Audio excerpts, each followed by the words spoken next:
Leur femme ne pas séduire avec Moshe Rabbeinu. Ça veut dire que quoi? Ils ont été jusqu'à Chaz v'Shalom soupçonner Moshe Rabbeinu.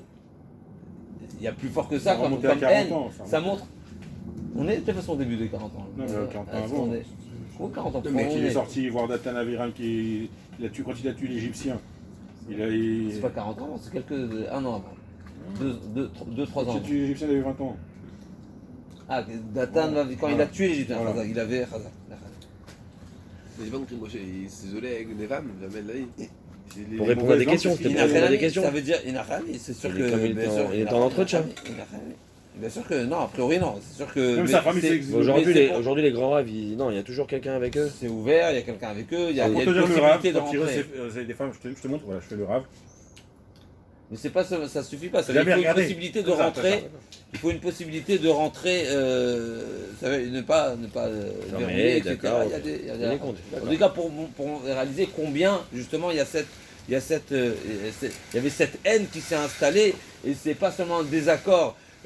Même si ça a démarré avec un désaccord, d'après certains, ça n'a pas démarré de cette manière. Ça a démarré avec un mauvais conseil de la femme, comme nous avons lu la Gemara tout à l'heure. Il y a son nom à Salah. Pardon? Il y a son nom à Salah. Vous connaissez le nom de la femme de Korah? La Gemara a dit, c'est la femme, je ne sais pas s'il a marqué son nom. Et la femme de On, il y a son nom aussi? Non plus. Elle aurait dû. Elle est belle. Non, elles sont importantes. Elles sont pas marquées. Si, la femme de On, elle a été importante. Elles ne sont pas marquées. Elle a sauvé son mari de. Peut-être c'est marqué ailleurs, en tout cas là dans la Gemara c'est pas précisé. On n'a pas besoin d'en parler. On retient bien. On n'a pas besoin du nom. Du nom. Parce qu'il y a son action qui est. Son action qui a fait. Il y a son action qui a mis en valeur. En tous les cas, justement, donc on était en train de dire que la différence, l'opposé si on veut, ou de quelle manière se éprouver la différence de situation, est-ce que c'est les Shem Shamaim ou pas les Shem Shamaim, c'est est-ce qu'il y a un amour, est-ce qu'il y a une fraternité, est-ce qu'il y a une bonne cohésion ou pas. Et justement là on voit alors d'après le Sheiltot, l'interdit justement de la marloquette, c'est pour ne pas arriver à l'otisnet achra bilvavcha.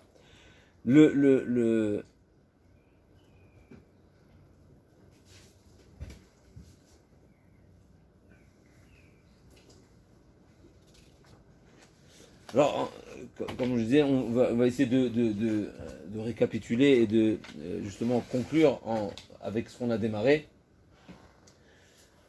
Quand on parle d'une marloquette, la première des questions qu'il faut se poser, la Mishnah nous a dit marloquette les Shem Shamaim, pas les Shem Shamaim. Il y a une première question qu'il faut se poser. D'abord, c'est quoi le sujet de la marloquette? Si on nous dit les Shem Shamaim, pas les Shem Shamaim, ça veut dire qu'on parle d'un sujet spirituel. Shem Shamaim, maintenant ça peut être un démarrage qui peut être matériel, parce qu'il y a du matériel aussi qui engendre du spirituel, mais en tous les cas, la direction c'est du spirituel. Maintenant, quand le différent, quand le désaccord, il est concernant du matériel, on a le droit ne pas être d'accord, mais c'est quoi la direction, et c'est quoi où on doit, de quelle manière on doit procéder en tout cas pour finaliser ce désaccord? Non, mais il y a un Shulchan Aruch qui nous dit, on va chez le Rav, et le Rav va trancher, tu as raison, tu as tort, il te doit ou il te doit pas. Tu es dispensé, tu vas au Bedin.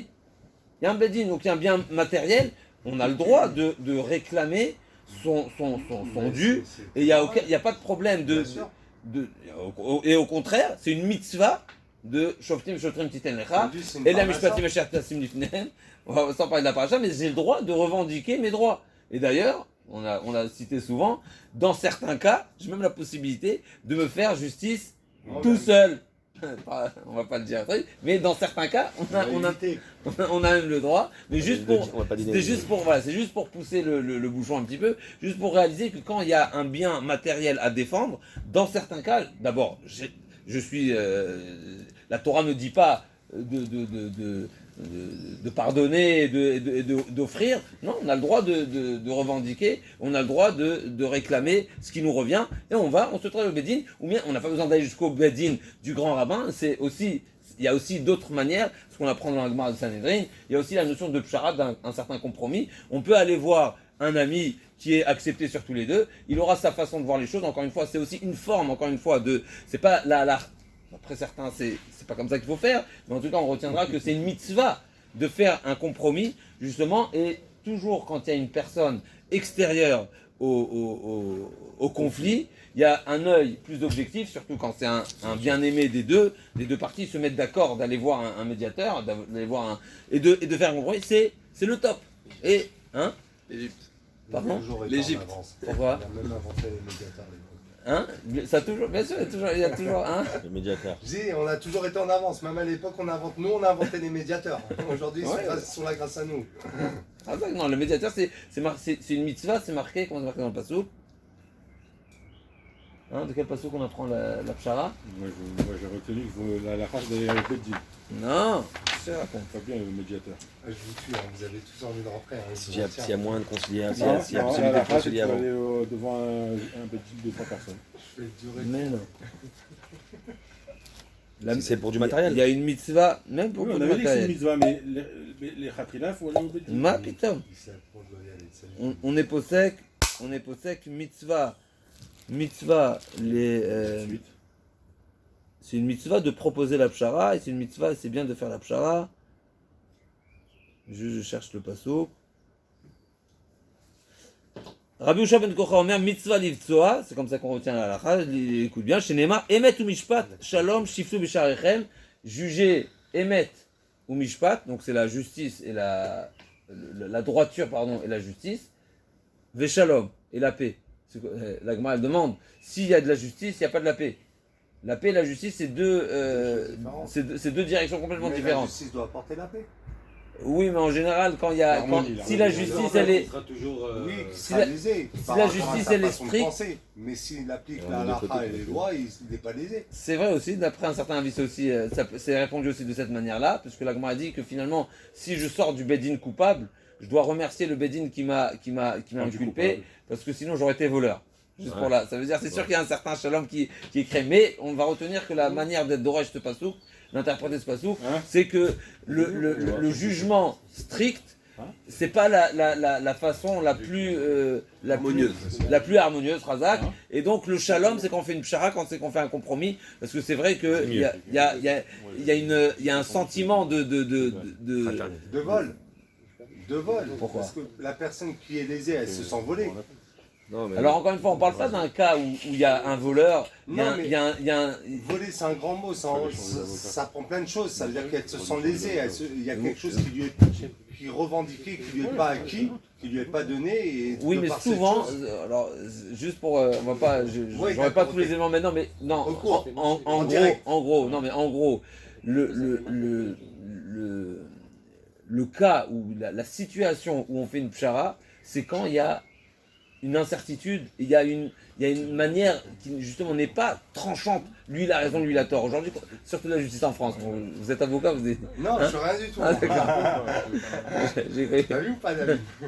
Hein? Non, surtout la justice en France, ça met des décennies pour des sujets. Hein. Le dernier sujet de. Hein, c'est quoi le dernier sujet de Volkswagen? Non, je sais pas combien de temps, ils ont dit aux infos. Ça fait des années pour la justice. En tout cas, c'est sûr que les sujets des différents matériels, ils sont souvent. C'est pas blanc ou noir. Il y a toujours une personne qui va penser oui, je t'ai dit ça parce que je pensais que, et je l'ai pas noté parce que j'étais certain que c'était une évidence. Et l'autre il va dire mais non, pas du tout, parce que c'est vrai que c'était une évidence un beau jour, mais après je t'ai fait ça donc tu me redevable. Donc il y a toujours une oui, mais c'est pas des failles, c'est que chacun traduit à sa manière et quelque part, moi je vais dans la direction, les deux ont raison. Oui. Les deux ont raison parce que chacun a son vécu, chacun a sa manière C'est exactement d'interpréter. comme je te dis, Donc t'as c'est pas pas- le droit tu peux pas étudier tout seul, étudier avec quelqu'un. Parce que tu C'est- étudieras pas tout seul. Ça C'est- revient au même. C'est vrai, c'est aussi ça. Voilà. Il faut avoir, c'est marqué qu'il faut avoir une au chavruta au mituta, il faut avoir Compagnon d'études. un compagnon parce que sinon on Un est. opposé en face de un toi, opposé sinon pour- t'avances pas. Et c'est une des explications, Khazak, vous m'avez rappelé, c'est une des explications qui explique la Mishnah Shammai et Hillel. Shammai et Hillel, pourquoi on a cité à chaque fois quand il y a une marloquette dans la Mishnah. Pourquoi il y a les deux avis qui sont enseignés. Il fallait juste nous enseigner l'avis retenu, l'avis essentiel, et l'autre avis, on la retient pas, et donc elle n'a pas lieu d'être. Alors une des explications, c'est justement, la Mishnah nous enseignait que du fait que la raison de ce qui les a motivés à entreprendre une marloquette, si on veut, une discussion, c'est pour dévoiler et pour révéler la vérité. Si on veut, l'opposé, le côté opposé, a été aussi un moyen d'éclaircir le sujet. Donc c'est pour ça que dans cette direction-là, on appelle Sofolitken, parce qu'il est aussi un élément qui a contribué à justement cette précision et ce savoir final. En tout cas, pour revenir, on va essayer encore une fois revenir pour conclure. On va essayer de revenir avec les éléments qu'on a lus dans la Gemara. Quand on cherche à définir, donc on était en train de dire d'abord premièrement savoir c'est quoi le sujet de discussion et c'est dans quelle direction. La première chose. La deuxième chose, c'est savoir de quelle manière on se dispute. Parce que comme nous avons dit, Shammai et Hillel, ils vivaient en harmonie. Il y avait une harmonie qui était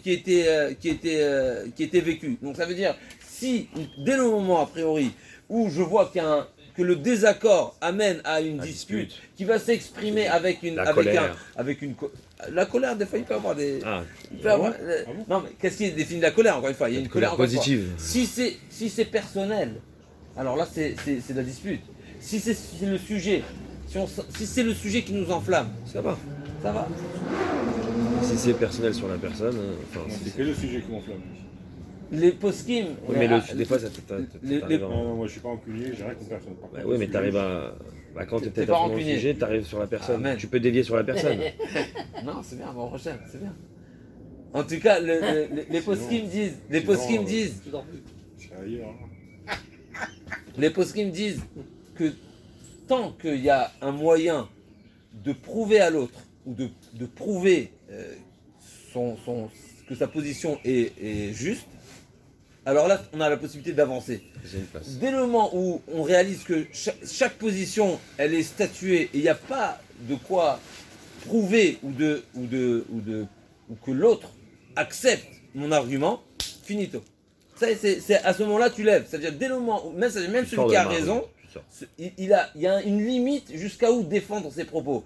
Il y a défendre ses propos et il y a ressasser un sujet qui a déjà été exprimé le différent. À ce moment-là, il faut s'arrêter. Donc il y a déjà la première chose, savoir quand est-ce qu'on allume un sujet, de quelle manière, dans quelle intention, il faut que ce soit les Shem Shammai, il faut donner l'intention d'arriver à une finalité qui est la volonté d'Hachem. De quelle manière on vit et on vit ce moment de marloquette. Il faut partager davantage Ava ve Arva. Alors, je me permets d'ajouter un chidouche que j'ai pas vu, j'ai pas de source, mais a priori, c'est marqué Imrev Sonachach Ilu Lechem, c'est marqué dans le passouk. Si ton ennemi est affamé, donne-lui à boire, donne-lui à manger. S'il est assoiffé, donne-lui à boire. A priori, etc. A priori, quand il y a une marloquette, il y a même un différent qui démarre sur un bon sujet. La marloquette de mon patron, le Rav, il m'a dit amène-lui un jour, tu viens avec un petit gâteau pour tu verras, ça va le calmer direct. Moi je dis justement, j'ai pas envie d'amener un gâteau, j'ai envie de. Il dit amène-lui un gâteau. Alors non seulement déjà ça va apaiser le côté opposé, mais ça crée une fraternité. C'est marqué que de là les guimaches et Mekarevet, les Lavot, les Mekarevet, c'était Mekarev des nations comme Ken. Donc donc il y a une manière, on est en différent, on veut arriver à une finalité. On est obligé, après, encore une fois, j'ai passé ça, je ne viens pas avec des sources, mais a priori, pour que cette marloquette, elle soit bénéfique, elle arrive à une finalité et qu'elle n'est pas en dispute, on est obligé d'aller à l'encontre de ce qui pourrait être la suite de cette marloquette, qui est la sina, qui est la haine, et donc il faut, au contraire, il faut trouver un moyen de se rapprocher davantage. Sinon, ça dégénère. Maintenant, il y a un autre point qu'a priori on voit à partir de la Gemara, et ça aussi c'est ramené dans les décisionnaires, qu'il y a une très grande différence entre les personnes qui sont concernées et les personnes qui sont spectateurs. Et d'ailleurs, c'est par cette Gemara qu'on a démarré justement, la différence qu'il y avait entre la femme de Korach et la femme d'On Bet Pelet, c'est justement ce raisonnement. La femme d'On Bet Pelet lui a dit que ce soit Korach qui a raison ou que ce soit Moshe Rabbeinu qui aura raison, tu seras l'élève. Alors qu'est-ce que tu revendiques? Alors ta position, elle va t'amener à quoi? Et cette notion-là, je vais la traduire à notre manière, mais ça c'est marqué dans les dictionnaires, c'est pas ma traduction, c'est marqué dans les dictionnaires qu'il y a une très grande différence entre le concerné et ceux qui sont autour. Parce que ceux qui sont autour, ils ont rien à faire. Qu'est-ce qu'ils font? Et je vais même pousser, ça veut dire des fois, même des fois il y a une idée qu'on a étudiée, qu'on a approfondie, qu'on a intériorisée, qu'on vit, que ce soit dans l'étude ou que ce soit dans une conduite ou dans n'importe quoi, ça devient la nôtre. Une fois qu'on a, encore une fois, c'est pas que je suis propriétaire à ce titre, mais je la vis tellement fort qu'elle me concerne. Et d'ailleurs, concernant l'étude de la Torah, c'est marqué qu'une fois qu'un homme se donne à la Torah, c'est marqué Utorato Yege, c'est devenu sa propre Torah. Une personne qui étudie la Torah, non seulement avec les Hidushim, c'est ses propres Hidushim, mais le fait de se donner et de s'investir, le Hamal, l'effort, ça devient une partie de soi-même.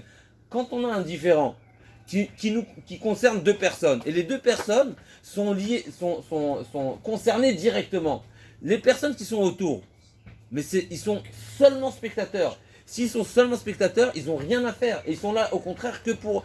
Ça peut être que destructeur. Dans ces 250 personnes, d'ailleurs, ils savaient, Moshe Rabbeinu leur a dit, vous savez, la Ktoret, c'est mortel.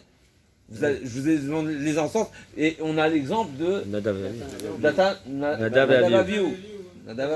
Donc Nadav Avihu sont morts avec la Ktoret. Donc vous allez offrir, c'est mortel, qu'est-ce que vous faites?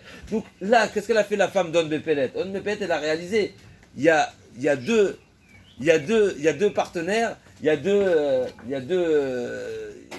personnes qui se disputent, tous ceux qui sont autour à mettre de côté, et à l'opposé, la femme de Korach, qu'est-ce qu'elle lui a dit?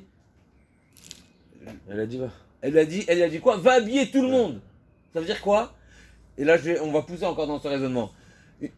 Une personne qui pense qu'il a raison, mais il a besoin de se faire épauler. Bien sûr. Moi, je ne pas les gens qui me disent. Non, tu as besoin de te faire encourager quand tu manques quelque part. Je dis pas que jamais, des fois, quand tu es censé avoir raison, tu as besoin de personne. Surtout, les mecs sont toujours en train de dire, dis-lui que t'as raison. C'est qu'il n'a pas raison en fait. Moi je dis, qu'est-ce que ça veut me demander à l'autre? Ça veut dire, c'est toi contre moi. Non, je vais pas dans ce sens. Je vais une personne, mais ça définit aussi le Leshem Shamaim. Ça veut dire une personne qui veut réellement savoir c'est quoi la vérité et c'est quoi la volonté du créateur. Mais quoi, t'as besoin d'être accompagné d'une vague? Aucun rapport. La femme de Korach, elle a dit, tu sais quoi, habille tout le monde de trélette. T'as une question, imaginons qu'elle ait question, a priori elle est tzanout, c'est de la moquerie. Mais il a dit, tu sais quoi, habille tout le monde de trélette, fais un mouvement de masse. Pourquoi un mouvement de masse? Un mouvement de masse, a priori, c'est expressif par soi-même qu'il y a ici ça veut dire une personne qui se pose la question, et je propose encore une fois, c'est personnel, une personne qui se pose la question, je suis sincère ou pas?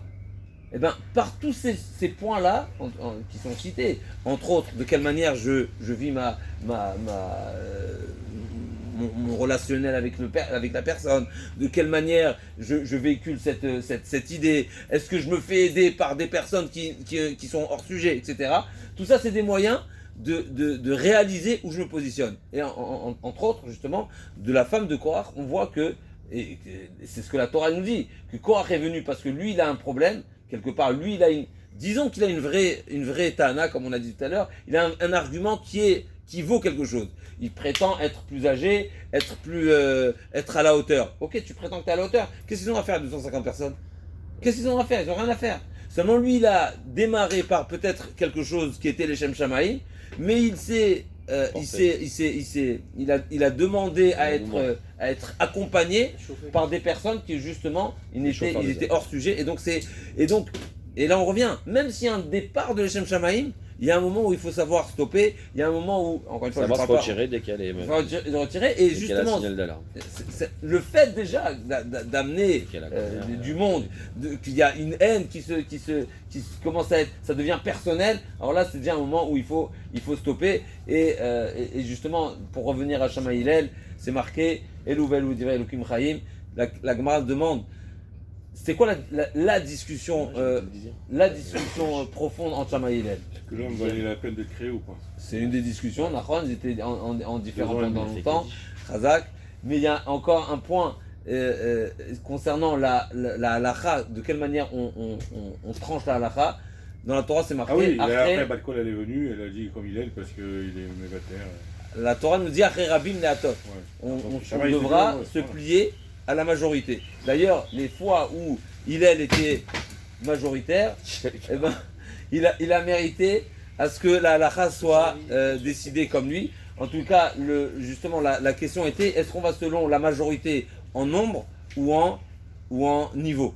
Et Shammai, c'est marqué que Beth Hillel était plus nombreux en nombre, mais Beth Hillel était plus nombreux en nombre, et Beth Shammai était plus harif, plus profond, et pour autant, donc il y avait cette question-là. Est-ce que ce que la Torah nous dit, Après Rabim Neatot, on regarde que le nombre? Ou bien non, il faut voir aussi le niveau de chacun, et c'était une différence. Après certains Mefarshim d'ailleurs, c'était ça la marloquette entre Korach et Moshe Rabbeinu, Korach Vadato. Est-ce qu'on va selon le niveau ou selon le nombre? Mais pour revenir, la Gemara dit que Bizroutma, quel a été le mérite de Beth Hillel que la halakha soit retenue comme lui?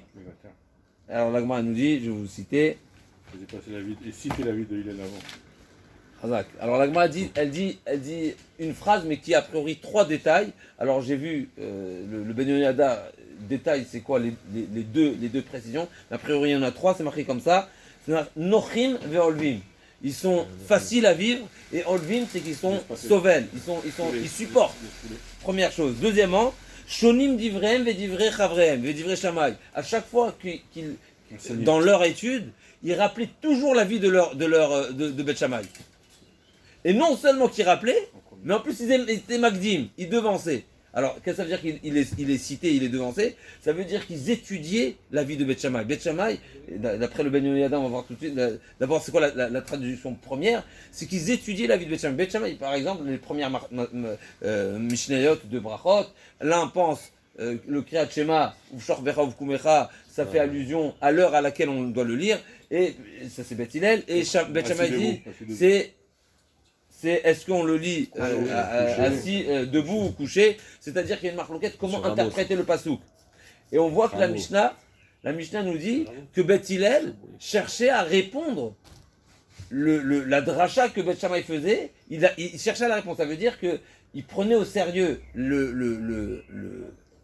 les arguments de Beth Shammai et ils étaient traités. Et de cette manière-là, on arrive à une pas seulement un respect, ça c'est la preuve qu'il y a un respect, mais ça veut dire, ça prouve, si je prends en considération la vie de l'autre, ça veut dire je traite des données extérieures. Parce qu'une personne, Adam Karov Etzelatzmo, une personne, littéralement, elle a une affinité, elle est proche de son propre, elle a un ego, elle a un amour propre. Donc quelque part, pour être certain que mon avis, il est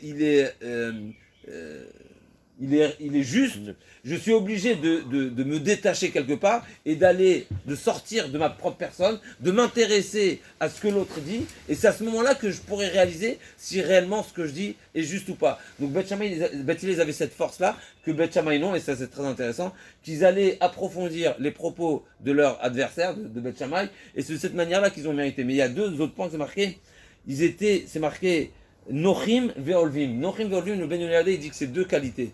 C'est Nochim, c'est extérieurement, ça veut dire ils étaient agréables, ça veut dire ils étaient toujours accueillants, comme c'est marqué que Hillel, le point fort de Hillel, on pouvait venir le déranger, même à l'entrée de Shabbat quand c'est la course, quand tout le monde est en panique et on a envie de répondre à personne. Donc c'est cette force-là d'être agréable et d'être patient et de prendre le temps avec les autres personnes. Mais en plus, Olvim, c'est une force intérieure, ça veut dire que leur Anava, elle n'était pas seulement une expression extérieure, qui est déjà un point important, mais c'est aussi une force intérieure, ça veut dire que réellement, ils étaient réellement humbles, et c'est pour ça qu'ils ont mérité que la halakha soit retenue comme eux, mais c'est marqué, mais c'est marqué bien sûr que Elou ve'elou divrei Elokim chaim, et la Bat-Kol, ils étaient plus nombreux alors. Pour moi, c'était Beth Shammai qui était plus nombreux. A priori, ça veut dire que Bémet, c'est un sujet problématique. Est-ce que c'est la quantité ou la qualité? Tu dis que c'est Beth Shammai qui était plus nombreux. Oui, c'est Beth Shammai. Non, c'est Beth Hillel. Beth Hillel était plus nombreux et Beth Shammai. Mais Beth Shammai, ils étaient plus rarifim. Et ça la question. Est-ce qu'on va selon le nombre ou selon la qualité? La qualité, c'est subjectif.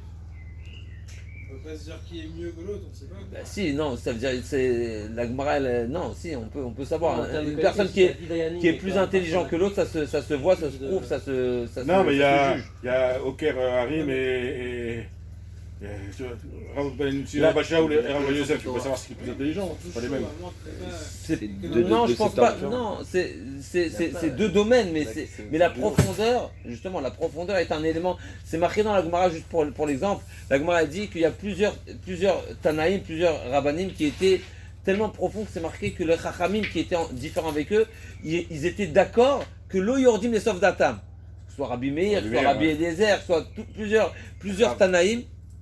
Rav, pour les bêtes là. Pour Rav, ça c'est un autre exemple, là, parce qu'il était plus baki, c'est aussi un exemple. Mais c'est marqué qu'ils étaient conscients qu'ils n'arrivaient pas à comprendre la profondeur. Donc imaginez-vous, les Chachamim, ils ont en face d'eux, ils ont en face de un Rav qui réalise qu'il est plus puissant qu'eux, il est plus profond, et je suis d'accord que je ne te comprends pas.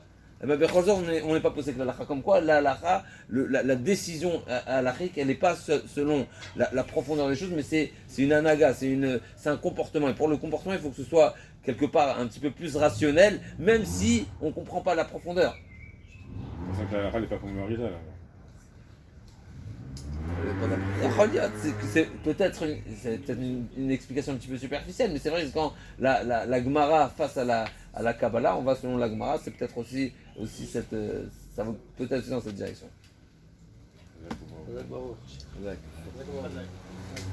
Marisa, il dit qu'il faut rentrer les tzitzit.